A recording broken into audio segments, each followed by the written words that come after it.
What's up, everybody? Welcome to S.W.A.T MMA. We're smoking weed and talking mixed martial arts. This is episode number 88, and we are coming to you from the fight capital of the world, beautiful Las Vegas, Nevada. My name is Jarrod. I'm here with my buddy Paul. What up? And we are going to be discussing all UFC today, starting with a recap of the UFC on ABC event that saw utter domination by featherweight former champion Max Halloway, and then it's all about the Conor McGregor versus Dustin Poirer card on Fight Island. Conor McGregor making his return after a year away from the cage. Before we get into all that UFC action today, let's get started with our weed of the week. Smoke weed every day.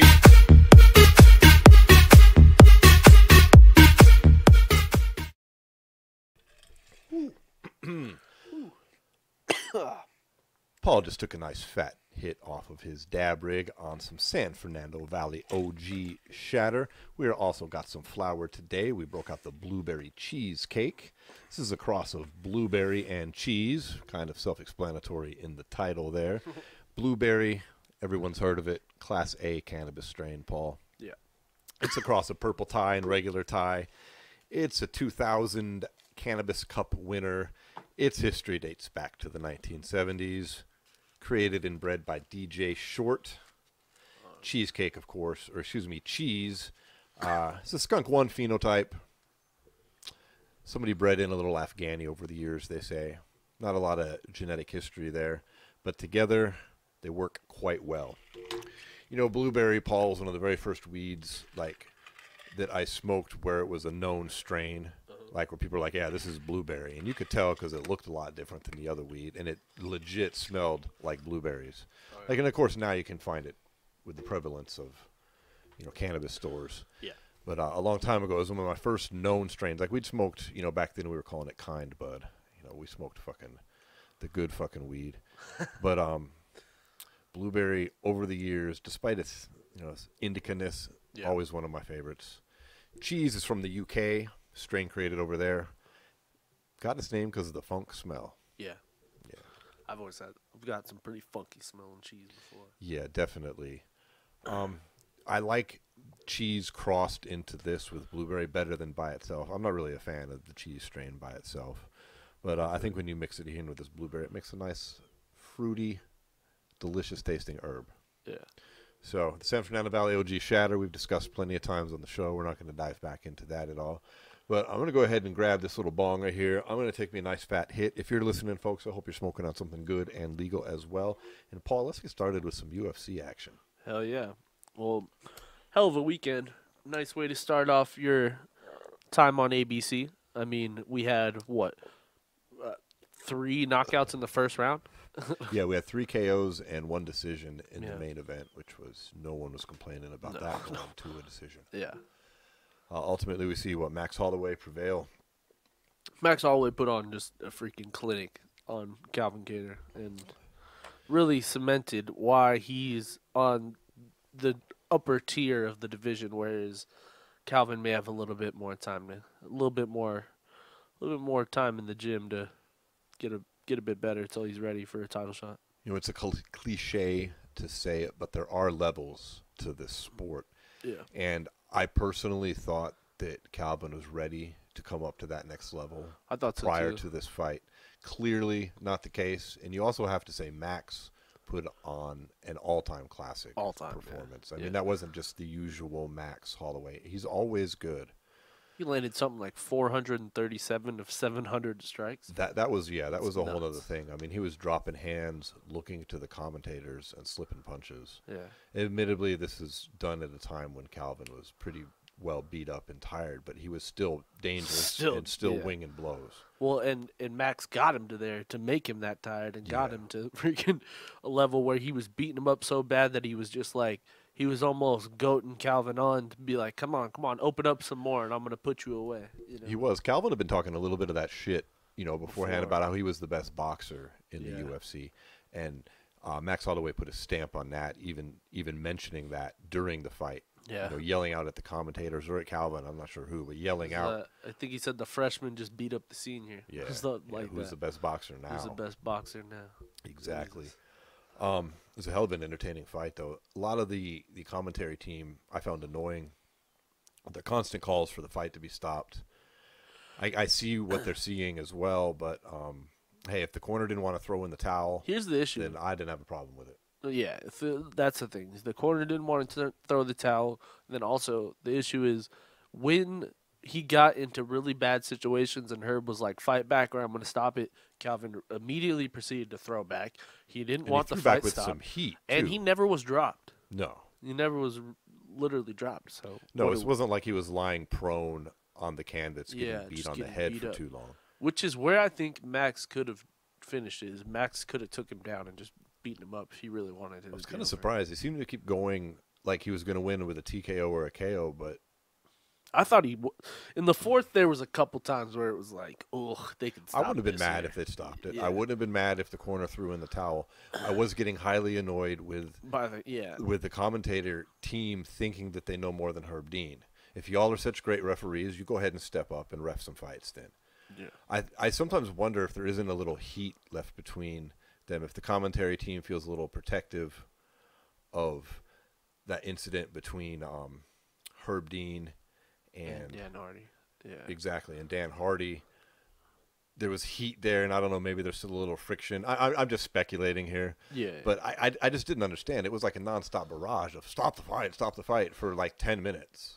Here's the problem, is I agree with them to a point as far as like there was times in the fight that could have been stopped. But if it is not stopped in that time and he's fighting back and then Max steps away, regathers himself, and then starts hitting him again, then the fight shouldn't be stopped. Shut up and tell us what's going on. That's what I'm saying. Like, it wasn't like he was on the ground. He wasn't defenseless. He wasn't just standing there taking like Herb Dean was like fight back, and dude fought back with some gumption. He didn't just throw a sorry-ass little defeated blow. Well, that's the thing, is that ultimately this fight ended up being what we thought it was going to be. It was going to be Max using his volume to try to control the fight, and Calvin never really got going, is really what happened. Is every time he hit Max, don't get me wrong, he hit Max with some big shots also. That's why it got fight of the night. Yeah. Every time he hit Max with one of those big shots, it got a reaction. Did you see Max's face after right after the fight? I mean, he looked like he was in a fight for sure. I mean, he was red all over the fucking face. It wasn't like Calvin wasn't inflicting damage, and he had a shot. I mean, he had the proverbial puncher's chance the whole time. Yeah. Even late into the fight. Yeah, that's what I mean. Because if you watch in that fourth round, although Max had those moments where it was like, oh, shit, at the end of that fourth round, Calvin hit him with a few shots where you're like, okay, he's still in this. Right, he's still in it, exactly. Yeah. So, hugely entertaining fight. Yeah. I'd say what's next for Calvin is clearly you need to get a little bit more experience and some more training in before you fuck with the upper echelon again. Yeah. But he's tough as nails. Well, that's the thing. That's what makes you wonder, though. Was it just a bad matchup? Because we've seen Calvin in these fights with the upper echelon of guys. Like Z.A.T.'s number 3 in the division, and Calvin and Z.A.T. were literally in an extremely close fight. And so the question becomes, is where the upper echelon starts in the division. You know what I'm saying? Well, he ain't ready for the former champs yet. Yeah, that's what I'm saying. Is like, who knows where that skill level is divided? Because like if you look at Max and Volkanovski had a close fight, but then Max beat the dog shit out of Brian Ortega. Whether people want to like be serious about it or not, he just as bad as he beat Calvin Kattar, he beat Brian Ortega. Yeah, for sure. So where does that upper echelon begin, or is it just matchup problems? Does Max just match up well with a guy like Calvin Kattar or Brian Ortega, or is he just that much better than them? You know what I'm saying? Because then you got guys like Brian Ortega turn around and do what he did to Korean Zombie and get the title shot. It's like, that's the thing when a fighter like Brian was off for an extended period of time, though. When you have a fighter that's willing to go learn new skills and improve his current skill set, then you never know what you're going to get. It's one of the cooler things about MMA. Yeah, that's true. And it plays into this main event here in this week. We're going to talk about with Conor because we haven't seen him for. Dude, he hasn't fought at lightweight in a really long time, and we saw him last year. A year ago, it was for 40 fucking seconds, and he looked insane. Yeah. But, circling back to this, Ortega came back to what you were saying. He looked like completely different, really good against the Korean Zombie. But we'll see. He's got to match up with the champ here. And I think that Max Halloway has done enough to get a shot at the winner of that fight, frankly, even if it is Volkanovski and even if it's the third one. Although he's publicly saying it's cool, I ain't going to force him to fight me. Maybe I go to 155. Well, that's another thing. Let's talk about what he said post-fight. Yeah. Very strange. Very strange. He takes this time in the post-fight not to thank his coaches, not to say blah, blah, blah, blah. He just says, thanks, everyone, for watching. Make sure you tune in next week for Poirier versus McGregor. You never know what can happen. I'm ready to go. Peace. Yeah, he said he's specifically ready to step in for Poirier later. Yeah. So I hope the kid is fine. But I find it odd because that's a few people now that have suddenly mentioned filling in for him specifically. Yeah, exactly. Right? Who are the others? You had Michael Chandler say it, Dan Hooker. This all could be also, guys just being like, I'm ready for whatever happens type thing, which it could be. But I'm just saying. And people know Conor don't pull out of fights. Yeah. Well, and then it was weird how Dana said it, too, in the interview with Brett Okamoto. He was like, yeah, and if Conor's even said if anything happens in Poirier, that he'll take on Hardy, or not Hardy, Hooker or Chandler. And it's like, that's just, I feel like just even putting that into the universe just like, gives me a weird feeling of what is to come.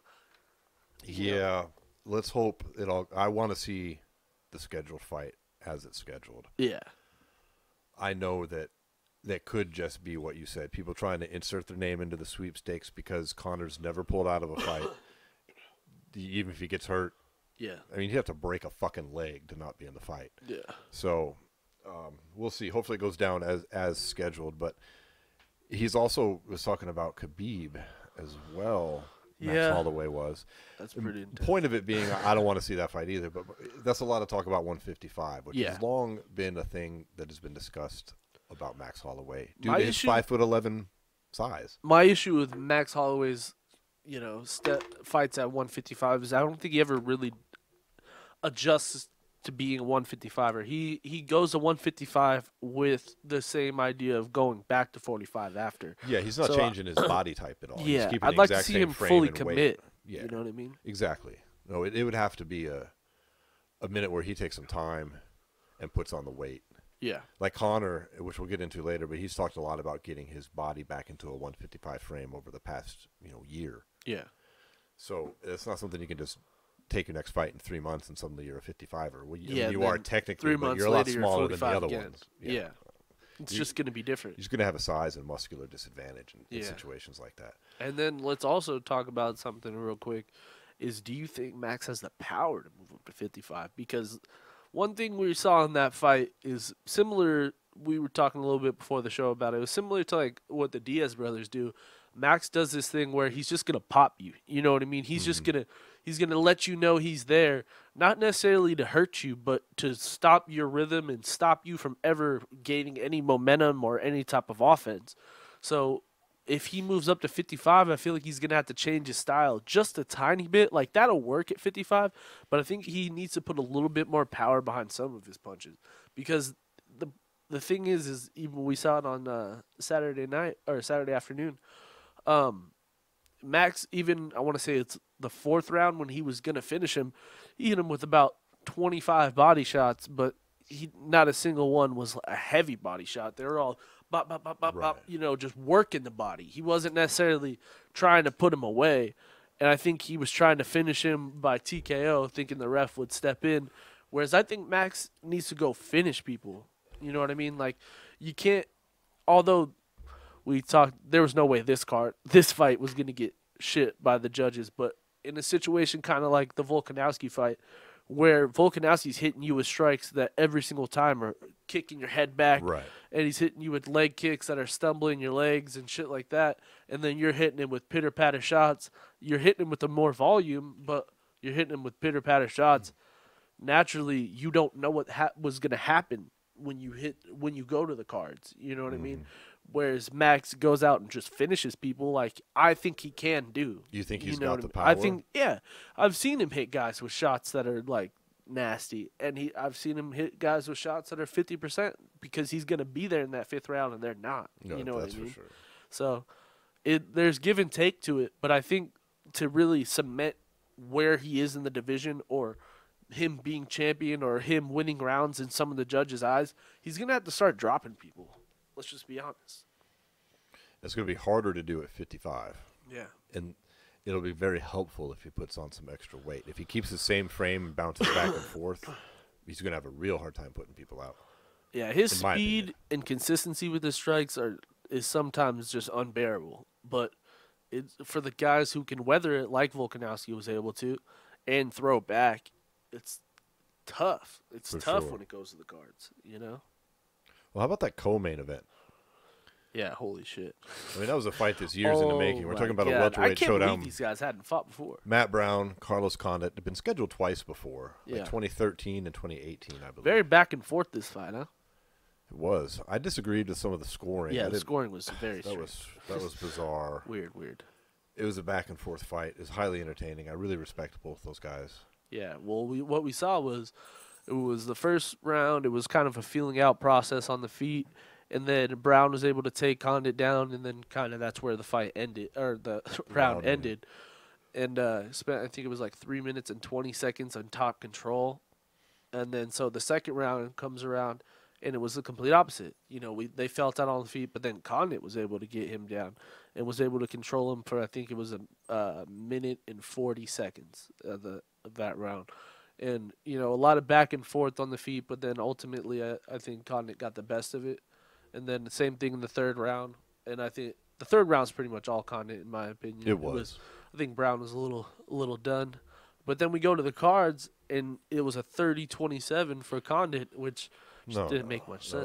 That was a Obvious 29-28. Not saying he didn't win. I'm just saying it was a weird score. It was weird scoring. It was a much closer fight than Yeah. that scoring would lead you to believe. It's not like Both Matt their Brown faces his when it got ass called kicked. was like, what the Yeah. hell?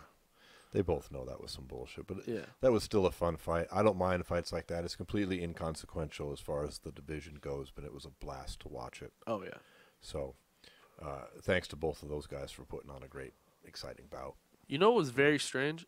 They were talking about Condit making another run to the belt because he's won 2 in a row. And I was just like, that's a little. That's the much. UFC commentators Yeah. going way overboard. I was just like, what? I don't know about that.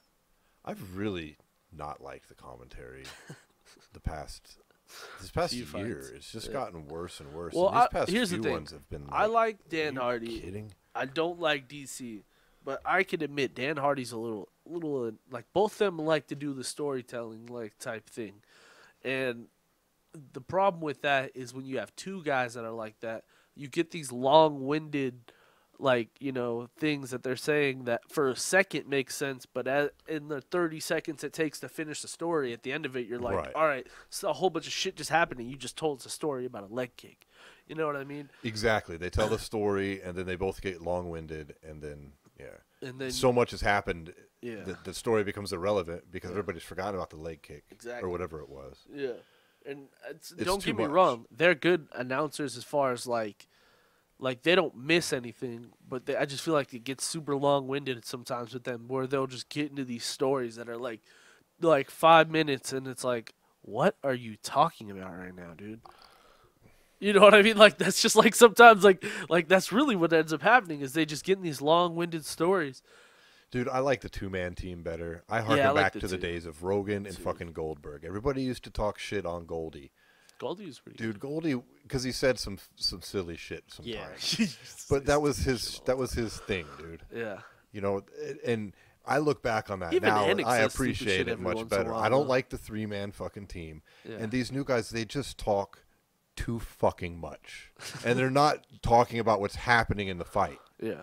Like, between all three of them yapping Well, that's about the good shit. thing about a three-man team when Joe Rogan's in the three-man team, because when Joe Rogan hears him going on about shit like that, it'd be like, Rogan can all right, control what the are we doing? Like, you know, that's why, you know, who the only three-man team that I like right now for the UFC is Rogan, Dominic Cruz, and John Anik. That's the only three-man team that I think should be done in pay-per-views. Yeah, that's a good DC team. every once in a while with Joe is good, but I don't like the the 3-man team with DC, freaking Hardy, or like DC and Bisbing. I like Bisbing as a commentator. I just don't like him as the three, because he's another guy. A lot of the former fighters tell stories because that's what they're there for. It's what the UFC wants them to do. But it sometimes gets we a get little it. They're too providing much. color commentary, but Yeah. they need some kind of training or something. I don't know. Maybe some people like it. It could be. It's probably just a personal thing. But for me, Some of them I'm are just about to good. go on fucking mute, because between that and the Twitter crap that comes up on the screen, when I'm trying to watch a fight, I don't care about your stories, and I don't care what people are posting on Twitter. Did you notice that several times during that broadcast they had the Twitter shit up blocking a fighter? Yeah. Like there's a fighter behind somebody's inane Twitter comment. Yeah. Well, here's the thing, too. I don't understand. Is I like the stories, don't get me wrong. The stories are good. But the stories are good when there's a little bit of time in the fight where there's a little break in the action, or maybe someone's getting taken down and they're having a hard time passing guard or something. That's a good time for a story. But it's not time for a story when Max Halloway hit him with 26 punches in a row to the body, and, you know, and you know what I'm saying? Like, there's time and place for those kind of, like, those stories. Stories are perfectly fine. It's cool because, you know, you interview the guys, you hear about their camp, you hear about that, and it's nice to include that in the broadcast. But there's a time and place, and I feel like that's kind of where DC fucks up. Like, DC always tells stories at the worst times, and, like, a bunch of action will happen, and John Anik will have to, like, interrupt him, and then he'll interrupt him, and then when he's done interrupting him and says what goes on, DC will continue the story after Anik's done explaining what goes on in the fight. And I'm just like, dude, no one fucking cares anymore. Like, that's just ultimately what happens. There's another surprising, because we talked about it last week, but we've got Santiago Ponzinibbio. I have the hardest time with his name, dude. Ponzinibbio. Whatever, dude. He didn't eye poke nobody because he got knocked the fuck out by Li Jingling. Yeah, the leech. Yeah, the leech looked pretty damn good, man. He had a lot to say on the mic after. He did. He was on. They were trying to steal that shit from him so much, and he was just like, "No." He was like, "No, I'm holding give that me mic." this. Yeah, Santiago. I'll just stick with that. Like, he just looked too tentative, man. he looked really tentative. Yeah, he looked like he hadn't been there a while, and that's a tough fight with a guy who's been in the UFC for a while. You know, Jiang hasn't had like the greatest outcomes of all his fights, but he's been in those big level fights. He's one of those guys who's like rises up the ranks and gets knocked down, then rises up the ranks and gets knocked down. And those kind of guys are dangerous for a guy who's coming back after not fighting for 2 years. And, you know, a guy who hasn't really felt that in a while. You know what I mean? Uh-oh, they're coming for us. Cops are on the way.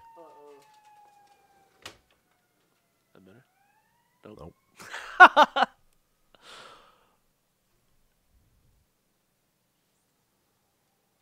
The new place is a little noisy. Yeah. Shutting them Still down. working out the kinks. But back to what I was saying. A guy like that is dangerous to take that fight after 2 years off. You know Yeah, what I for mean? sure. He's a seasoned vet. He's been in there before. And he was a plus 260 underdog, which I think was a little That's crazy. a little crazy. A little crazy. Yeah, if I had. Yeah, But he cashed that was- in. Tell you sure. that. But that was good. I liked it. He went out, made a statement. So we'll see. He'll get matched up pretty good next time. But I enjoyed that a lot. That dude's all right. I'm over his big eye poke now. He hasn't done anything like it since. You know what I mean? That Yeah. Li Jinglang. Yeah. And Santiago didn't get a chance. Like, he probably would have done a lot better if he got a chance to get the fingers flowing and into I don't know, man. That these was eyeballs. That's the thing, was that fight went on for what, about 2.5, 3 minutes, did, and it actually. just didn't seem like he had any kind of like momentum or offense stiff. that he was going. He just looked like he hadn't been in there in a while. He didn't look just, loose at all. He was real No, stiff. he You're looked going to get stiff. knocked the fuck out if He you're was stiff and just jerky. he was taking little 2 steps forward, 2 steps back. Like he was never throwing anything that was in any real range. And then when he finally did, he fucking left his chin wide open and got blasted. You know what I mean? What's next for Santiago? I'm going to be honest. I'm going to sound like a dick. I don't care. So you can share your opinion if you like, but whatever. I don't like that kid. I'm glad he got knocked out, and that's that. Yeah, I don't know. I don't know. He's in a tough situation now because he was number 7 in the division, took 2 years off, and now he wasn't. Now he I goes got in KO'd. unranked and got KO'd. So who knows what's next for him? I won't be crying, but good luck to you, brother. All right, and then we had another hype train kind of get shut down. We had Joaquin Buckley got He of the viral KO sensations. There was another viral KO in a Joaquin Buckley fight. The problem was it was Buckley. Yeah, well, that's the Is what second you're time saying. he's getting knocked out in his career. He's 2-2 in the UFC. He's been knocked out twice in the first round. He's been knocked out by Kevin Holland and now Alessio De Circo. I don't know. Yeah, Alessio De Circo was undefeated. Undefeated, yeah. We were So, wondering had who a he weird- was last week. Well, he Found showed out us. real quick. Yeah, This is who I am, you Real motherfuckers. quick. said was- some weird shit after though. It was a nice head kick, though. Buckley Oh, dipped to yeah. the left. It reminded me of a little bit of the Cormier. DC Yeah. John Jones fight in that big dip to the left. And, Well, man, it's kind of what Alessio we was ready with the kick. it's kind of what we talked about last week too. Is when you like have those viral KOs, there's good and there's bad. When you're at the top of the game and you get those viral KOs, it's awesome because you know that you're the best in the world and you just knock that guy out. But when you're moving up the ladder and you're a viral KO guy, you know, like those kind of things, like people are gonna expect that from you every single time. Yeah, he was way And in it front. seemed like Buckley was looking for it himself. And that's the problem is when you're moving up the ladder, you're moving up in competition every single time you fight as well. So you can't have just- these little mistakes yeah. or go out there and You leave can't yourself just open because freaking you're just headhunt winging it all day. in Yeah. round one. Yeah. 100%. I thought he looked like it too. I mean, that's the thing that happens to all kinds of fighters, from boxing to. Well, me and you to talked about a MMA. little bit of this on Saturday. I think it's time for Buckley to commit to go down to 70. Yeah, he's short. I think he's only 5'10" or 5'9". I could be wrong there, and I don't feel like looking it up right now, but he could definitely go down because he comes in underweight. Comes in underweight all the time. He's coming in at like 180 He's and weighed shit. in at 180 twice. And if you're weighing in at 180, you could cut to 170. Yeah. Because he's not cutting anything. Exactly. So you could do a weight cut and make 70, and I think that would way be- his power would be his translate because he's best. not going to have to lose muscle mass to get there, Yeah. and he's not going to be He'd just be more cut. Probably. fucking with these guys who not only are they weighing in at 85, but then they're ballooning back up to 95. Yeah, Sometimes because 200. DeCirco looked way bigger. Yeah, than, he did. Than Buckley. Way Oh. way taller. And I hate to say it because I don't know what the man's life is like, but it's at some point you got to decide. And and last week we were praising it, so this might sound hypocritical, but I mean he's working a job and you're being a fighter. Yeah. Okay, so I don't know how much coaching you're getting. True. When most professional fighters, especially when they have a fight camp, are doing 2-a-days, sometimes 3-a-days, and they're doing it 6 days a week. That's true. And they're doing shit on that off day too, but it's just not at the gym necessarily. So if you're going to your job and working even part time, but those are still, I mean, that's a corporate company, works at a CVS, I think. I'm not familiar with their scheduling, but it's not like he's working a restaurant job where you're going in, maybe working 12, 16 hours a week. No, dude, even at part-time, you're putting in like 30 hours a week. You're working an 8-hour shift, bro. Yeah. I'm sure. I mean, Yeah. I'm just specking here, but does that play into you go out and you look really stiff in your head hunting because you're not having enough coach and discipline, and people in your ear telling you to be really careful? Because, I mean, he's made some money. He's got 2 fight of the night. I'm sure he's on a and then little he won contract. KO of the year from the UFC. It's got to pay something. It's got to right? pay something.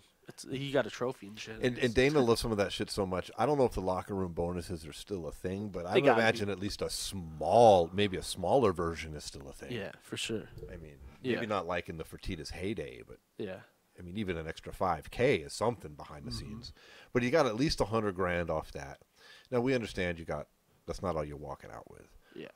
And he's got his pay too. But at some point, isn't that enough to go ahead and be like, I think I'm gonna be a full-time fighter and see what happens? Yeah, true. I don't know what your finances are like. I'm just saying. Yeah. It seems to I see me what like you're saying. It's proper coaching and people in your ear might be able to prevent you from it so young. He's got talent, yeah. And being it's not a over for headhunter. him. No. Yeah. He can still do that, but can you do it if you're? Yeah. I mean, this is your big moment on ABC. Yeah. It's true. You can still bounce back, but I don't know if you want to be clocking into that job. Maybe you need to, who knows? Yep. Fuck is my opinion. It's true though. It's tough to see though. I like that guy. It's tough. He's a nice dude. But He got laid the fuck out with that. He kid. got But shit happens in MMA. That's the thing. That's what we love about this sport is anything can happen. Any guy on any night can knock anyone out because there's so many other factors outside of just your hands or just your feet or there's knees, elbows, everything. That's just there's so much you have to worry about when you're fighting in MMA that anything can happen on any night. For sure. And shit happens. That's why when you lose in MMA, it's not that big a deal as like when you lose in boxing. You know what I mean? In boxing, you lose and everyone's like, "Oh, he's done. His whole career's over." Let alone you have 2 or 3. That can be it exactly, for you is like championship level, and that's not in MMA at all. Exactly. In MMA, you can lose 2 or 3 when you're a young kid, turn around, win 4 in a row, and everyone's like, "Okay, you're on a win streak." You can be a guy like Nate Diaz, who we all love, but if you just look at his numbers, he doesn't have the greatest record. That's not reflective of how strong and excellent a martial artist he is. Yeah. And there's several fighters like that. I mean, look at Artem Lobov. Okay, now he's not Nate Diaz caliber. Okay, I'm not saying that, but Artem Lobov is a skilled fighter. He's 15-15. But he's 15-15 on his record. He's fought some big names too. But but that doesn't mean like if you're 15-15 in boxing, dude, you're a chump. Yeah. I mean, you're a guy who they bring in for the new kid in his first fight to beat up, and you're collecting your paycheck, and no one's ever gonna think you could make a run ever. Yeah. It's still possible for Artem Lobov to go to Bellator and go on a run. Yeah. He could. Yeah. It's just a difference, I'm saying. Yeah. I see what you're saying. Or a guy Look like at BJ Mark Penn. record, man. Mark Hunt was a contender forever. Dude, BJ Penn. He's fucking at one point, some people thought he was the greatest lightweight of all time. See how things change. BJ Penn's record is a little inductive of a skill set now. It is, but you know what I'm saying? Like, in MMA, he freaking lost for how many years straight, and they just kept feeding him fights? True enough, yeah. You know what I'm saying? Like, but, hey, let's circle back to this UFC and ABC card. We got one other fight that kind of stood out for us on the card, and that was the... Puna Soriano. He got a freaking another knockout. It was a real strange What weight situation. class was this at? I missed this fight. I was out. I believe it's 170 or Is it 170? Who was he fighting? Shit, I'm just asking the hard questions yeah, here. you're asking the tough ones, dude. The guy, they're 2 up and coming guys. I thought he was some guy. They're both undefeated. Yeah, they both are undefeated off the Contender Series. All right, well, I got this. Don't you worry. I need more cannabis in this grinder. What are you smoking, folks? Let us know in the comments down there below while I load this up. Yeah, his name is Dusko. I did see that fight. Okay, because everybody kept calling him Doucheko, and I was like, man, that's like an unfortunate sounding nickname in the United States. Like Doucheko sounds like an insult in the USA. But that's just one of those funny things stoners think of. Yeah. But yeah, he got slept. Yeah, well, it was a weird scenario though because he freaking was about to finish him and he knocks his mouthpiece out, and when he knocked his mouthpiece out, it rolled and went in between the cage and the canvas. Right. And so because there was a little bit of break in action. A little bit. Well, they had just a tiny bit. Dean had to come over. The corner had to come over. Herb goes, time. Let me get his mouthpiece real quick. Dude gives him about like a minute to recover when he's completely dazed. Not the intention. I'm sure Herb thought he could just pick it up when he said time. Exactly. And then it turned into this big, he had to get a second mouthpiece. Minute break. Oh, my goodness. And then he comes out, and then Puna knocks him out either way. Yeah.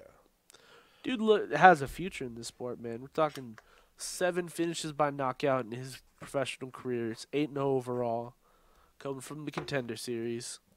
Yeah, very impressive. Impressive. For sure. Well, overall, it was a great showing for the UFC on ABC. Great way to start ABC. I don't think you could have asked for it to be better unless some of the... If you're looking to make stars, I mean, maybe it would have been better if Buckley would have won.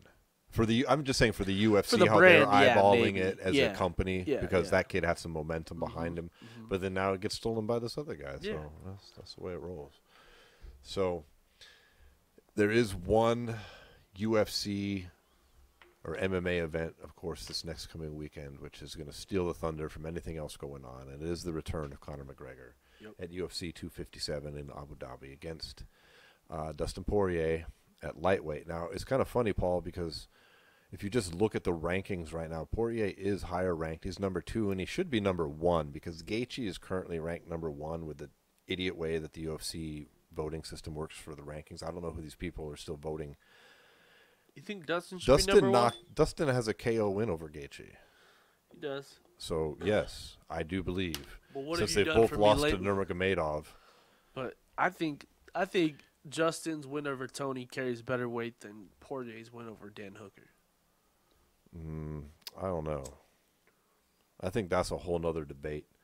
But we do have Conor coming back fighting, not for a title, 5-round fight. They fought before. It was a long time ago. These were 2 different people. Minute 35 seconds first time. Yeah. So before we get into this card here, Paul, I want to ask you, where do you want to start on this? You want to start with the lower level fights and go through them, and then kind of, because if we get started in right away with this Conor McGregor Dustin Poirer fight, we're gonna drown out the rest of the stuff. So let's start from the bottom. We'll end the show with Conor. That's what I'm thinking too, Conor my friend. Poirier. Let's do that. All right, so let's talk about a fight where 2 guys really, really need a win coming up. Yeah, we're down here on the prelims. These are the 185s, right? Yeah, so we got Brad Tavares taking on Antonio Carlos Jr. Both guys been in the UFC for a while. I think both guys are on that same year of Ultimate Fighter, right? Well, both are from the Ultimate Fighter. Both are from the Ultimate Fighter. They might be on different years. But Tavares has been up and down, Both have. Antonio Carlos Jr. was undefeated until a year and a half ago. You know what I mean? It's a pretty pivotal fight for both of these guys. Yep. Should be pretty entertaining. Tavares has a lot of potential. I thought he would. Well, you know what sucks is he's kind of been used as a stepping stone in his last, 2 of his last 3. That's the thing, is that he's been used against a lot of the upcoming stars like Adesanya. Edmund Shabazian. And Shabazian after that. Those were both. And these are very clearly Adesanya is now the champ. Yeah, so that's And no. And Shabazian is a He's up force. there. Yeah, he's on the way up. Entertaining bout. I like Tavares to probably win this here personally, but I'm looking forward to watching it. This is a pretty decent card, top to bottom. I don't know much about where his camp is these days, if he switched anything up. He's out here. He's at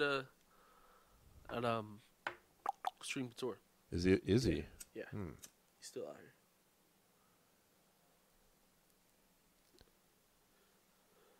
Yep.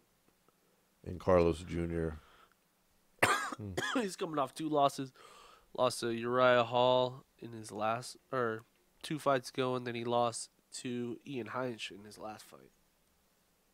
So, yeah, I like Tavares with the win here. I like Tavares, yeah. Now we'll move up a little bit more up the prelims. We got, I think this one's actually on the main card. Sorry, this is on the main card. We got Marina Rodriguez taking on Amanda Ribas. It's a good fight at 125, right? 125, yeah. Yeah, there's a couple strong women here. Ribas has been on had that. I mean, she's coming off that Van Some would Zandt say victory. submission of the year. Also, remember she got yeah. Looked very good. That knee bar was nasty. That knee bar was very nasty. She bent her Very, knee very nasty. way back. Way back, yeah. And she, of course, sent Van Zandt off to BKFC. I think she's...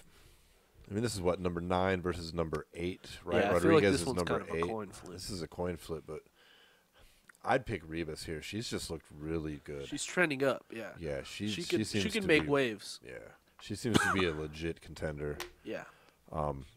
And I like that. Looks like both of these ladies got a lot of skill. Yeah.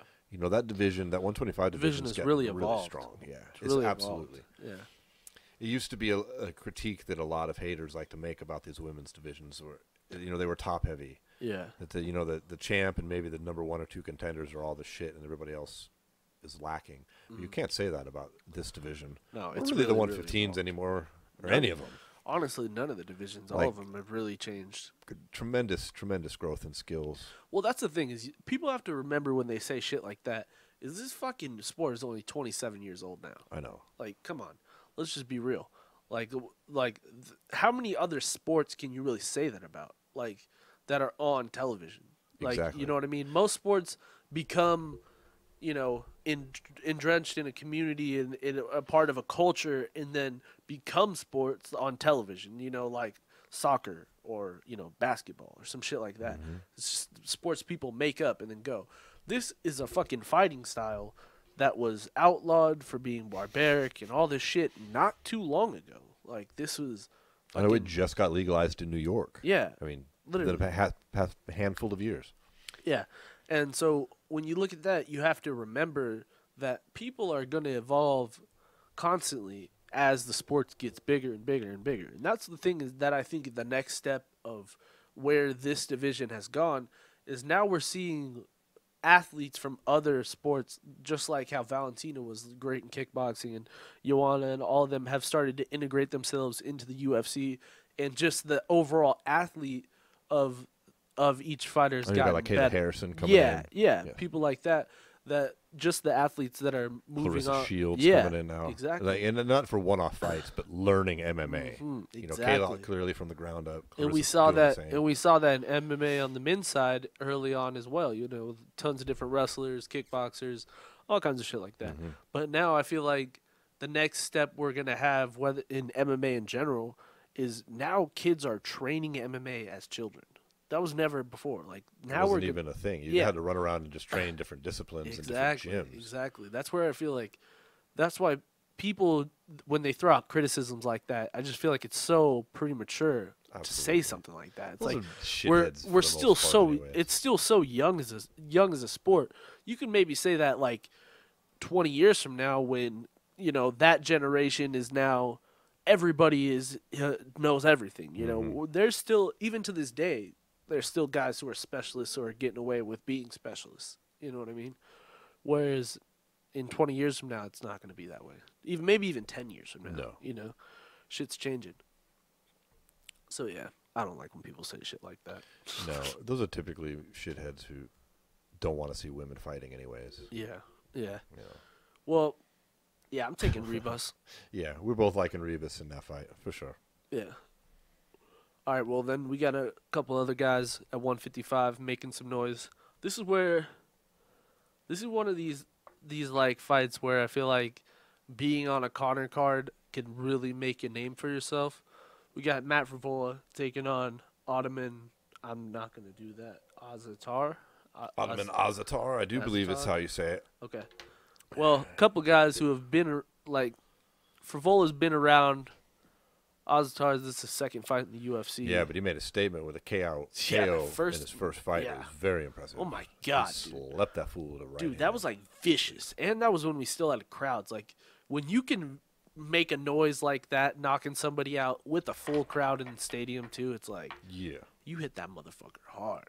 Like, yeah, YouTube like, it, folks, if you that haven't shit seen it. Ridiculous. Ottoman Flatlined him. Azatar. Yeah, he's 13-0. He's legit. So far, he looks very legit. And on the other side, Frivola's 8-1 too. So I mean, he's no slouch. Or no, he's 8-1-1. Right. But I feel like he's kind of played the spoiler for the UFC in his last two fights. Frivola?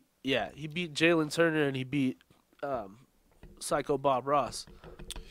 Oh, that's right. I forgot. He beat Yeah, so like those Violent two fights. Bob Yeah, Ross. Violent Bob Ross. Yeah, that Psycho old Bob boy. Ross. Violent Bob Ross. Yeah. What the fuck's his name? Louis Pena. Yeah, Luis Pena. Yeah. Yeah. But those are two guys that the UFC kind of had, some stock in, and he comes in and beats them both. Yeah, I did. And now he's kind of gonna have to try to play that same role in this fight against Ottoman, and maybe the UFC will start giving him some love. Yeah, there could be some fireworks here, though. Fireworks. Yeah. We got another exciting women's matchup. This one at 135. Or is this? No, this is at 125. Yeah, 125 also. Yeah. I forget. And I see Jessica I tend to think back in the days when she was 35. But she's fighting my girl Joanne Calderwood. Yep. Calderwood needs a big performance here. Yes, coming she off does. that loss. Yes. She lost to Jennifer Maia. Jennifer Maia, who went on to get her title shot. Right. Because if you guys remember, it was before COVID. It was supposed to be Valentina versus Joanne Calderwood in Australia. Yes, in that New was Zealand, I yeah, believe. exactly. And then it was canceled, and Calderwood elected to take a fight. took a fight, She which- could have waited. I respect it. But then she Didn't lost. go her way. Did not Yeah. go her way. She needs to come back here. Jessica I. Former title She got her contender. title shot, but didn't turn out too good for her. You want to talk about sick KOs. Dude. Shevchenko versus I. It was like a baseball bat hit. I legit was worried at that. Like, I love a KO, but when I saw that, I was like, oh, my God, is she okay? Like, did she just kill her? Is this the first death we've seen? And I'm not being funny. It was like. It was rough. Ooh. But this is her chance to really come back and, get back in the don't mix. fuck around. She is a murderer. She is a freaking assassin. Dude. Oh. That's the thing with these girls. Like, I love Joanne Calderwood, but you'd have got murked. Yeah. By Shevchenko, too. Yeah. And it's not a reflection of the skill set of this division being not up to par. They're great. Yeah, Shevchenko's just that much better. Shevchenko is she's world class. Yeah. So that's a great fight, though. Jessica I, Joanne Calderwood. Of course, I'm rooting for my girl JoJo with the big win. She's here in Vegas now. Yeah. I like Evil Eye here, probably. I think Calderwood's kind of. Here's the thing: is she's kind of up and down, like that. I just feel like she puts on a great performance, and then sometimes I just see her with like a so-so. So I never really know if I can ever put any stock in her. You know what I mean? I like her as a fighter. Like, I like her personality and like all that shit, but I don't know. Jessica I is, ever since that Shevchenko knockout, I feel like it's kind of hard to pick against her. That's got to fire somebody up. It can fire you up. Who has she fought since then? Do you know? I don't remember either. Well, we'll see what happens. Now we're getting up into the co-main event here, which is a big fight. It's not as big a fight to your casual MMA fan that might be tuning in to see Conor McGregor. They might hear these guys and just be like, see the number. Just because they don't understand the stakes of it, though. Right. And they might see the number next to Hooker and see the Chandler's unranked and be like, okay, what is this? But no, this is a very important fight, and Chandler's a very important fighter, and Dan Hooker is a top also contender. Very, very important, yeah. So all of these guys are vying for title shots. Yeah. This is a big matchup at 155. Of course, Hooker is coming off of the Poirier fight. Mm-hmm. He hasn't fought since then, correct? Yeah, no, and Chandler is coming in after laying waste to Benson Henderson over in Bellator. Yep. He's a former Bellator champ, 2-time, I do believe. I don't know who to pick here. I'd like to see Chandler, I think, with the win, just as the fan in me. I think his X factor will be the wrestling. Yeah, that's the thing. I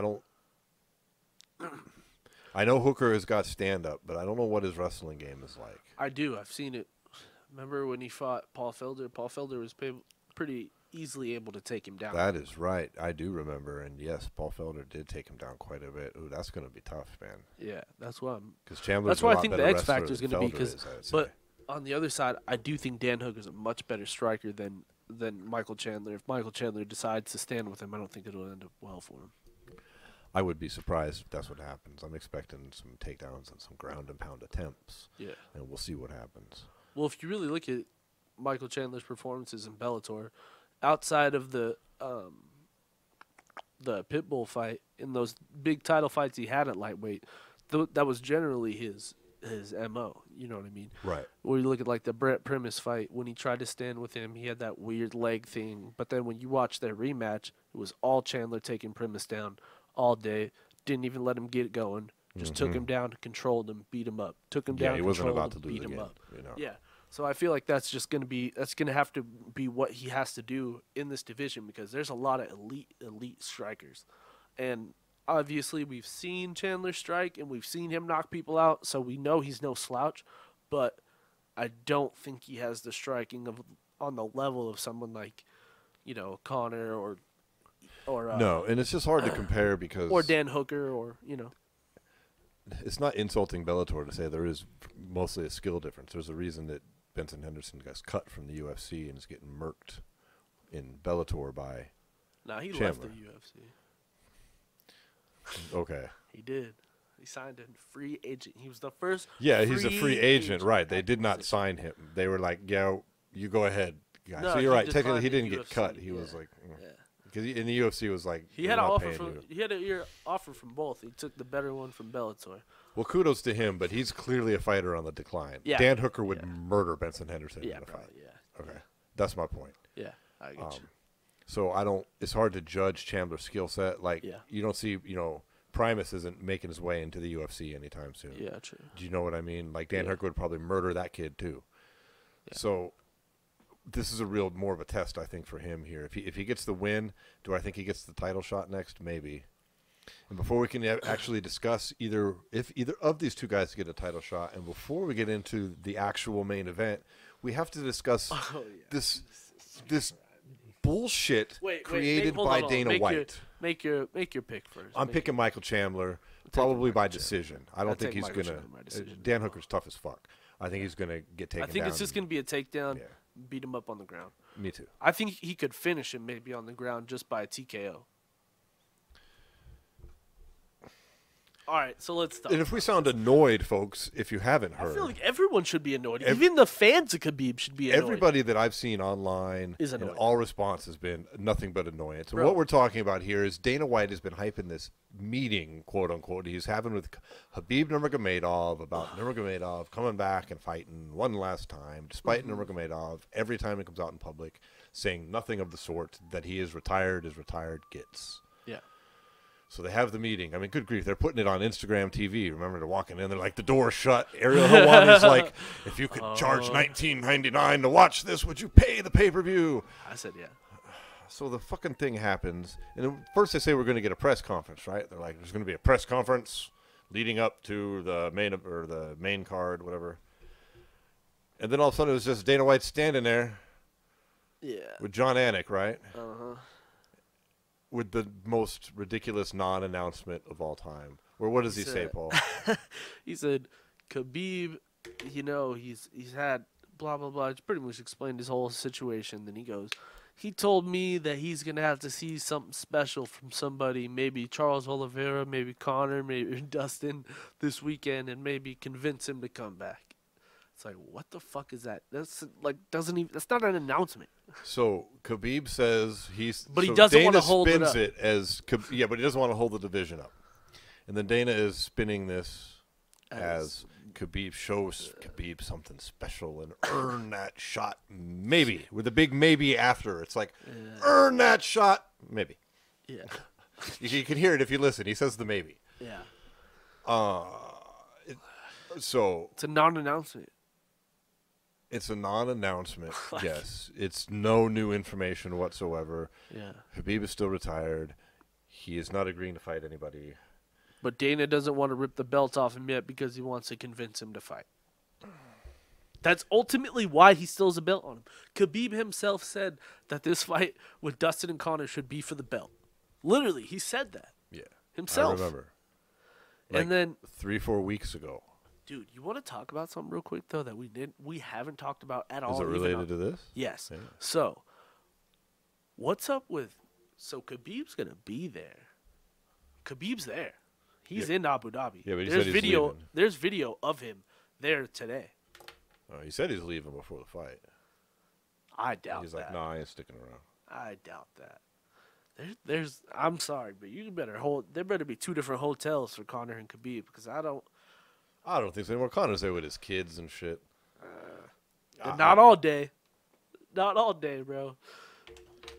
I don't know. You never know with those two. That's the thing. You can't lock those two in a hotel together and expect nothing weird to happen unless Khabib is to leave the hotel before Conor got there or vice versa. Look, I don't have any inside information on what I'm about to say, but if you look back at this whole thing, yeah. To me, what's going on here is Khabib does not want Conor to just be handed the belt. Okay. I think the UFC doesn't want him to be handed the belt. He doesn't want to just give it up and vacate it because he doesn't want. I don't think he wants the UFC to turn around and just make the Conor fight for that. I don't think he likes the fact that it's in Abu Dhabi. I don't think he wants Conor stealing a spotlight in Abu Dhabi. But I also don't think that he has any interest at all in fighting, and I think he's telling Dana no. And Dana is saying things like, Khabib, What if? Yeah, I feel like that's. What if you saw something so nuts? What if Conor amazing, knocked it was him out just one nuts? punch? Are you telling me there's no chance at all? You wouldn't maybe consider coming back if you saw something crazy from these guys? There's no chance. And Khabib goes, maybe small chance. 1%. Yeah. Okay, 1%. Honest man, 1%. And then fucking Dana comes out and talking about, there it is. Khabib said, show me something special. Yep. Maybe I'll come back. I don't think he's coming. And I think he also went to Conor McGregor and he said, Conor, you fucking owe me one because you released my fucking DMs. And you want to make this shit right? I'm not going to hand you a title belt. Yeah. But what you're going to do is every time you can, you say Khabib is fucking scared of you. And when you win on Saturday, you call Khabib out like a motherfucker, and you fucking embarrass him into coming back and winning. I feel like that's why I think Dana's gonna find some way to make Khabib stay there till the fight happens. I think Dana is literally trying to infuriate Khabib into coming back and embarrass 100%. Him in Abu Dhabi. And I don't know if Conor's really down to talk that much anymore because this is a whole different McGregor, which we'll get into. He's saying a little bit. He's saying, like, yeah, I think Khabib's scared to fight me. But then he's also being like, but best wishes to you in your retirement. Good luck. That's what I find so funny about it. Is like he's still the old Conor, but then he like sprinkles that. And he's not like yelling it. He's just like, yeah, I think he's scared to fight me. He's scurrying away. That's about all we're getting. Dude, that's what was so funny. Is like he was on Josh Thompson and Big John McCarthy's Big John's podcast. Yeah, and he had both them picture in picture right there, and they were talking about Khabib, and you could just see it on Josh Thompson's face that it was just like making his skin crawl that he was saying this shit about Khabib, and he was just like, yeah, I just honestly he's scared to fight me, and he's just gonna scurry away, and it is what it is. He knows he fought the worst of me on that night, and he knows that I fought the best him, and he knows I have the tools to destroy him. And fucking Josh Thompson's face is just like, fuck you, dude. Dude, this is all Dana's plot. Dana is putting every card he can in motion, and I don't like it. I'll be honest. I am not a fan of Nurmagomedov. I don't like seeing – I think his words are getting twisted, and I think he's the kind of guy that's not going to go into a public spat with the boss. No. Yeah. He's not that guy. Yeah. No. And I think that Dana is such a politician. He's using little weaselly tactics where technically Khabib did say that maybe there's a tiny, minuscule chance that if he saw something crazy, he might consider coming back. And then Dana just goes and blows it up. And then he's going to get Conor to amplify everything he can. And almost like a strong-arm tactic. Let the motherfucker retire. Here's the problem. For fuck's sake. Here's the problem. We ain't going to see him fight. Here's the problem. There's no strong-arming a man when he's still in the USADA testing pool. Just exit the USADA testing pool. I mean, that does throw a monkey wrench into what I'm saying, but you know what I'm saying? If you don't want to fight anymore, just exit the testing pool and formally retire. It's not like you've already retired in the cage. You already did all that shit. If you are truly done, relinquish the belt and exit the testing pool, and we know. Well, that's where it stands. My personal opinion on this is Khabib is retired. I think so too. And we're not going to see him fight Conor again. He's already destroyed Conor McGregor. Well, that's the thing. He's destroyed Dustin Poirer. He has nothing to gain from fighting Conor Everything other to lose, than being nothing 30 to and gain. 0. Yeah. Other than being 30 and 0, he has nothing to gain. Because, like, let's just be honest. Like, even if he goes out and beats Conor again, I doubt it's going to be the same exact, like, dominant performance. Like, there's going to be at least a little bit more pushback from Conor. Right. And, like, I don't think Conor wins, but what if Conor wins 2 rounds? 2 rounds, yeah. What if it actually goes to decision and Khabib beat him 3 rounds to 2 because Khabib took him down a whole bunch, and then Conor did a little bit of good striking on the feet, goes to decision, he wins by unanimous decision.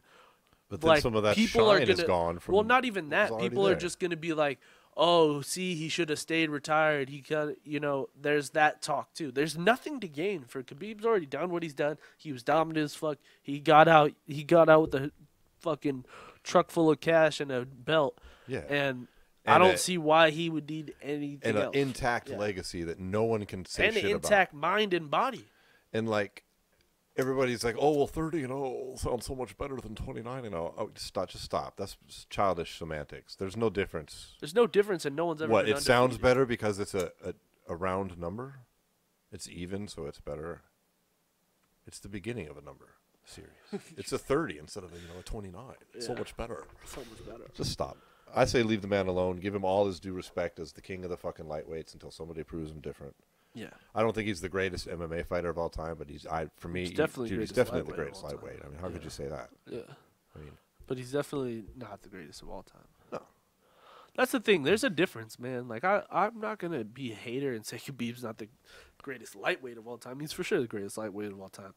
But I just feel like when you have to nitpick and you go to the greatest of all time, I think John Jones, just his longevity, it's hard to defeat the You longevity. have to compare things like number of title defenses. Yeah. You- GSP 3 too. versus 15, and GSP's what, 12? I think GSP is 12. Yeah. Even Silva's 16 Yeah. That's at pretty fucking crazy. 185. I mean, these count for a lot, Yeah. They matter. and it's not And disrespectful Silva to kind of say fucked that. Silva kind of fucked his legacy up at Right. the end, so I'd say Khabib's above Silva, but I think GSP and John Jones are probably tied at the top, and then Khabib's a close second. God, Silva's career, man. He should have just been done after that second Weidman fight. For goodness sakes, that should have been it, man. You go on a 1-7-1 lose. streak after that, or something Yeah, similar. Jesus. I mean, Yeah, dude, it's come on, terrible. man. So, all the All right. nonsense out of the way. Let's talk about. Let's focus in on main these event. two guys. These are not the same two fighters. They got the same names. Those were young kids in the fight game, full Yeah. of piss and vinegar. Mhm. These are two grown adults who have their own charity setups. They're both, Fathers, they're both. Yeah. yeah, their fathers. They're philanthropists Yeah. in all legitimate use of that word. I mean, Conor has given millions away this year alone. Dustin's Dustin got the has Good Fight. The Good Fight Foundation, which, if you don't know about that, folks, you should go Google Good Fight Foundation. Yeah.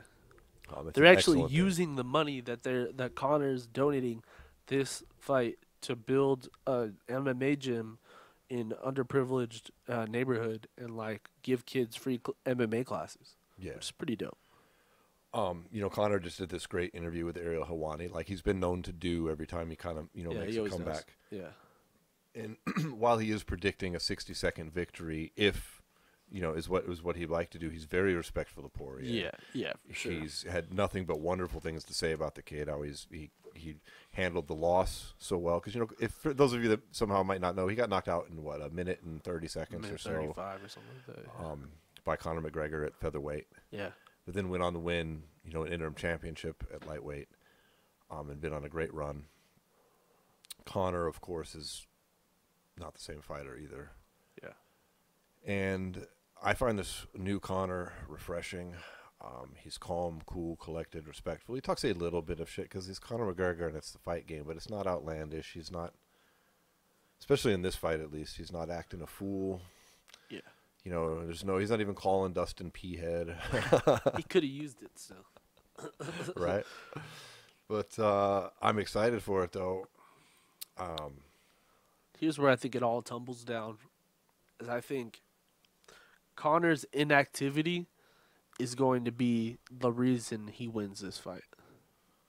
Because I think Dustin Poirier has been in way too many wars in the last 3 years. Like, honestly, just go down the list. I mean, the first Eddie Alvarez fight, although it was like the illegal knee and it was a no contest, that was a war. Then you go to Justin Gaethje, absolute war. Eddie Alvarez too, absolute war. Khabib, although wasn't a war, he got choked out. Yeah, that was tough. I mean, it was Then draining. and then you go to the Dan Hooker fight, an absolute war.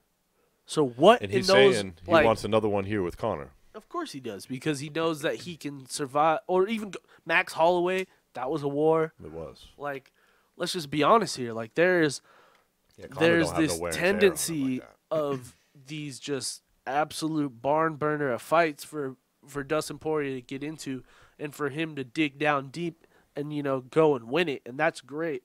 But I just don't think that amount of damage you're able to just consistently take that amount of damage and fight these guys who are at the top level and still get the same outcomes. You know what I mean? He was able to get rid of Gaethje and Alvarez before he had been in any crazy wars. You know what I mean? So I think it's going to be Conor's plus that he hasn't fought really in the last, year. I guess. No, Conor But doesn't up feel to that that. was like 2.5 years. Conor does not feel that there's going to be any ring rust in his performance. He says he has I a don't 32 think so. He foot, fought a year ago. and he says he's got a 32-foot full regulation octagon cage in his fucking backyard at home, Yeah. and he's been putting on full fights. He said, "We're not sparring." He said, "I've had full fights, Yeah, that's what he was saying. so I'm ready to go." Yeah. And his body looks incredible. He says he's spent the last year filling out a lightweight frame, which we haven't seen him at lightweight in years now. I think he looks like he's more cut. I think he's getting ready to fight Manny, so he's getting smaller. He looks small to me. He looks like he's like more. Well, we've been seeing him at 170. Yeah, he looks more skinny. Like he looks like. So he's more, definitely. He's good 15 pounds lighter here, so Yeah, for sure. probably. Yeah. But I think he looks way bigger than he does at featherweight. Like if you look at him there Yeah. in that Jose Aldo poster, Yeah. he's definitely bigger than that one. He posted a series on Instagram Here's the of thing. him his body comparisons of him versus Aldo and now, and him versus Cerrone and now, and he's definitely looks bigger. Yeah. Well, here's the thing: is if he's gonna fight Manny Pacquiao, he's gonna have to make 147. Yeah. So I think he's naturally trimming his body down to where he's not cutting that much to make 55. So when he does have to make 147, that he's gonna be able to make that cut. Yeah, he was saying he wants to do 3 or 4 fights this year, and one of them. He wants to fight Pacquiao. Manny at the end of the year. Yeah, which So I think that's what he would do is if he wins the championship and starts having to make scratch weight no matter what, 155, that's just naturally going to keep his body to float around like 75, 65. Mm-hmm. And then if he's going to fight Manny, he can take that camp to maybe float around at like, 57 or something, like 58, and then cut to 47. Circling back to what you said about how Poirier's been in these wars, there's another side to what you said, and that's going to be an X factor, which I agree 100% with. And there's like another aspect to your point there, is that Dustin Poirier's game has evolved quite a bit, and he's gotten better because we've seen it in these wars. We've seen his skill set improve. This is a bit of an X factor with Conor McGregor here, because we haven't seen him at lightweight in years, and we saw him at 40 seconds in the last 2 years, 3 years? Well, here's the thing. And this isn't your average fighter. Say what you will about Conor McGregor, but that man is dedicated, and he is learning new things. Yeah. Guaranteed. Well, here's the thing too, and if you really want to, break it down. The last time he fought, the 2 times he's fought at 155, the last 2 times in his career were the Eddie Alvarez fight and the Donald Cerrone fight. And No, those that were was at 2 170. You mean Khabib Nurmagomedov he fought? Oh yeah. But I'm saying at 155 though, it was Eddie Alvarez and Khabib. So it's like those 2 performances. Like, what can you even really compare those to? You know what I'm saying? Like, Right. you can't. That's what we don't really know what he's been doing. Like, you know what I mean? And in the 40-second bout at 170 against Cerrone a year ago this month, we saw new shit from Conor we had never seen before in 40 seconds. Fight-ending shit with Broke those his shoulder nose with strikes. a fucking shoulder strike. I mean, Yeah. so I'm expecting when Conor, he is on another level. He was on another level 4 fucking years ago when he fought Eddie Alvarez, and I think he's on a whole nother level now. Yeah. And I love Dustin Poirier. I'm a big fan. I think Conor's going to go out and do some. He's going to smoke him all that Eddie Alvarez style. I think so. And people too. are going to be like, oh my God. Yeah. I think so too. So that's I think he gets him out of there in the second. Yeah, I don't think it's going to be 60 seconds. It could. I'm not going to be shocked. It could. Yeah. But, dude, Conor's haters like to overlook his genuine skill sets. And people like to forget because, we've seen him against Nurmagomedov and he didn't look good. Yeah. And we've seen him against Cerrone, but it was 40 seconds and it was so long ago now at this point. Not really. It's a lot That's of a fighters year. only fight once a year. You know what I'm saying? That's what people keep adding to this narrative. Like, Conor hasn't fought in forever. Like, there's tons of guys in the UFC who only fight once a year. Yeah, I mean, I know. Just because Conor used to be like anytime, anywhere, every 3 months, doesn't mean that he hasn't fought in forever because he took a fucking year in between fights. Like, Jesus Christ. Well, he didn't want to take this year. I mean, Yeah. He was this forced was to. not by choice. Yeah. It was That's interesting why I to don't hear like him. that narrative. People like are trying to push that narrative. Well, I understood it in the Donald fight, but now that since he's fought Donald, it's like people are still trying to push that narrative into this fight. That like, I don't oh, think it's could gonna there be be rusty ring at all. rust, all No, this? no, That no, it's no. like, dude, he fucking fought a year ago. People fight once a year all the time. And he has more than the average fighter. Yeah. For coaching and training and dedication. Yeah. Like, yeah, no, I don't expect him to be rusty. When Conor McGregor's saying he's having full-on fights in his regulation size octagon, he Makes sense. yeah, that's legit. Mm-hmm. It's not braggadocious. Yeah. He's just telling you his training regimen. And where is Conor going to go from this? I mean, he doesn't seem to care too much. He said he just wants to stay active. Yeah. And I really like the sound of that, because there was a time on this show where I was of the opinion that Conor McGregor was pretty much done. Like, he wasn't going to have that fire no more.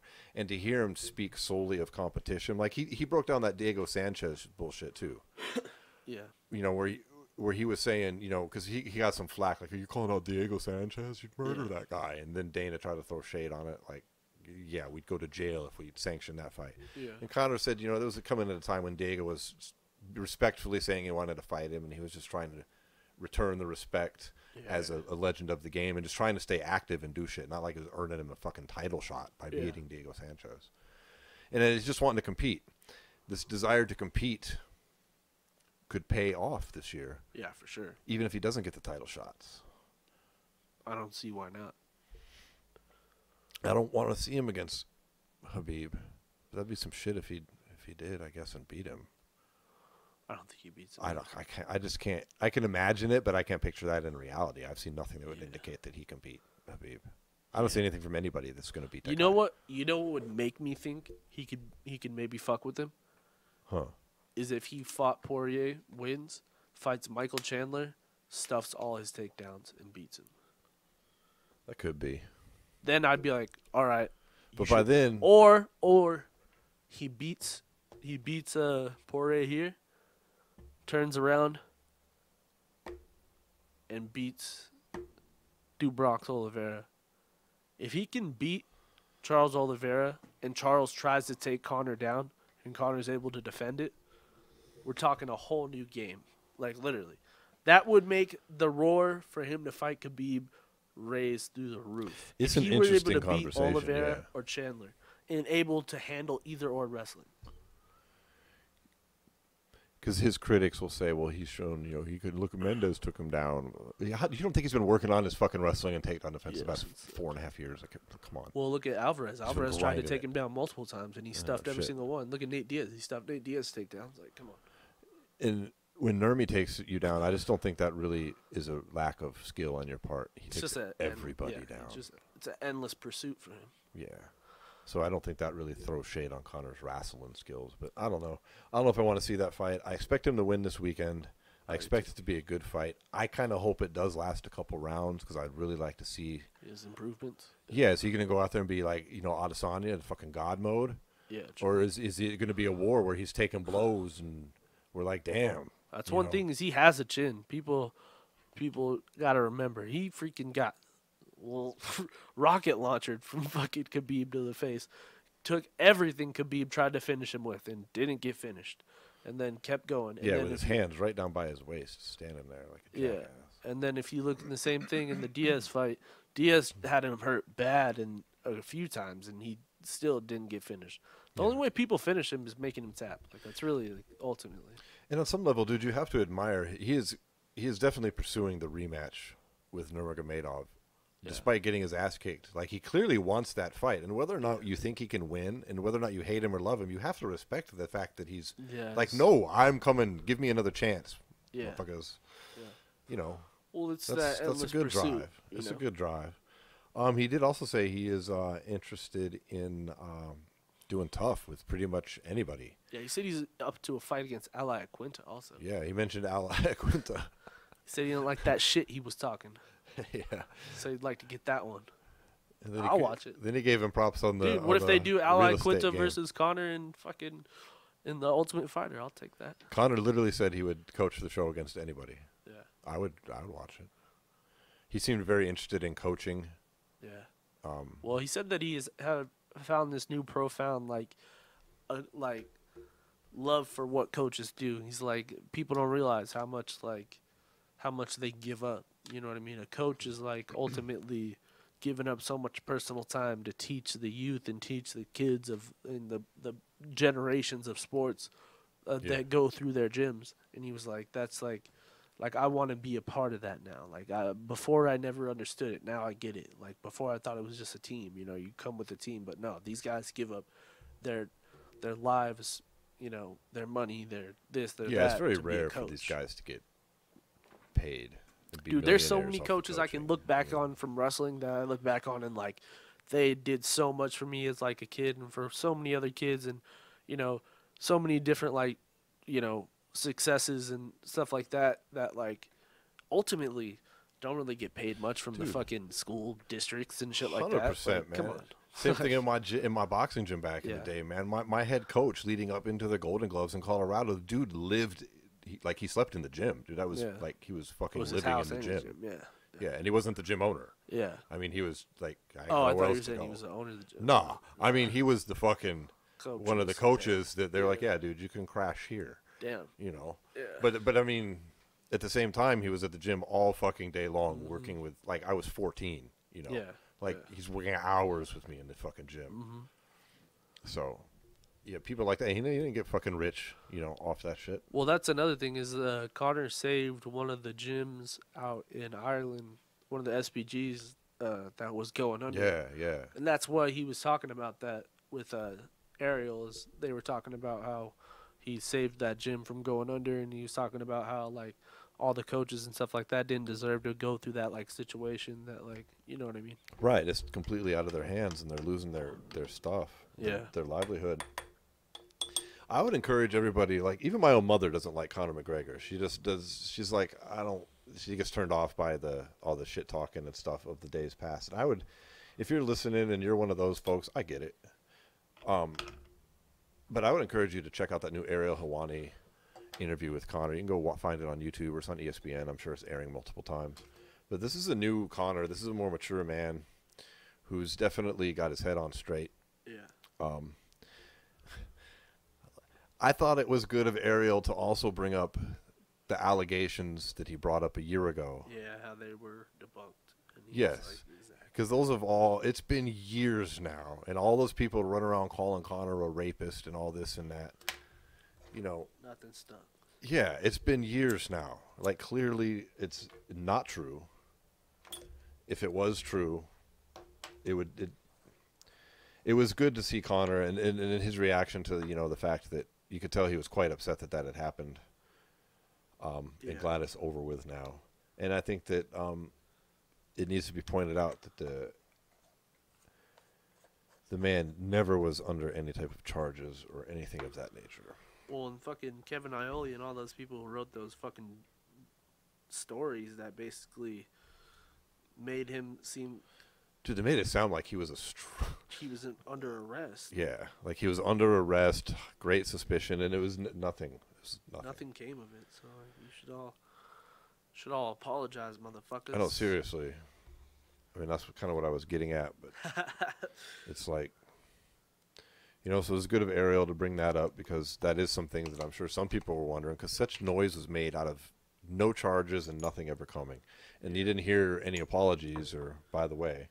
Fuck, there was still paid off, anything like that. No, there was no out-of-court deals. No one signed fucking There was no court. No, there was no court. There was no charges filed. So, and we don't whole thing of those people in that bar trying to say that his wife said that he flashed her. Like, oh yeah, he just whipped his dick out in a bar. Yeah, like, I thought that was super fishy from the beginning too. Like, people are such money hungry. Like, fucking. I'm sorry, I don't know if. I just had a hard time buying that one. That just seemed like a crazy thing, and clearly that didn't happen either. Literally, the only one that sticks is him smacking the shit out of that old dude. Right. Like, literally. And let's be clear, by old dude, the guy was 52. Yeah. It's not like he was 72. Yeah. He was a middle-aged man, technically. Everybody likes to say he smacks old men. He shouldn't have smacked a guy. But it's not like it was a geezer on a walker here. Fucking... It was his old coach. There's plenty of 52-year-olds that still got a bit of scrap in them around. Yeah. It is a dick move, though. It seems Conor's got his head on straight. For this fight, at least. Yeah. I'm excited for it, man. I hope we get a year of really exciting action. I personally would like to see Conor back as the lightweight champion of the UFC. If he's active, yes. Yeah, I think it's Here's good my for one the brand. No matter what happens, the last thing I want for the lightweight division is a champion that is either one going to hold the division up or two cause there to be another interim champion. No, there's been too little action, and I mean, Too many interim champions. yes, Khabib, you're the GOAT of the lightweights, but you also fought like every defense was against an interim, I do believe, except he fought Iaquinta in that last-minute replacement, and then Gaethje was an interim. Poirier was an interim. Yeah, true. And Conor was to unify. Yep. Right. Yep. Yeah. So yeah. we need title defenses here. Yeah, Conor can't hold that shit up either. He needs to defend. And it would be good for his legacy if he did, because that's a constant criticism he faces, which I don't have a problem with it. If you don't want to defend the title, I don't give a fuck. Just don't hold the title up. Yeah, true. You know, if it's enough to just win it and you're good, then cool. But don't hold the division. But don't just make everybody else wait around while you remain champ for 18 months or some shit. I mean, it's Conor. He'll still call himself champ anyways. He was still trying to call himself champ of the division in an aerial interview. That was funny. That's funny. So that about wraps it on McGregor. We both think he's ultimately going to win here. You think it's going to be round 2? Yeah. Thinking KO round 2. I'm actually going to go with the round 1. I don't think it's going to be in the first 60 seconds, but I think he's going to get it done. Yeah. And that is absolutely no disrespect to Dustin Poirer, who's a hell of a fighter, great fighter. I do believe the whole Conor's on another level thing. And if we're coming out here talking about next week about how Conor got his ass kicked by Poirier, well, that'll be a hell of a story. Yeah. Kudos to him either Absolutely. way. All right. Well, I think that wraps up our show for today.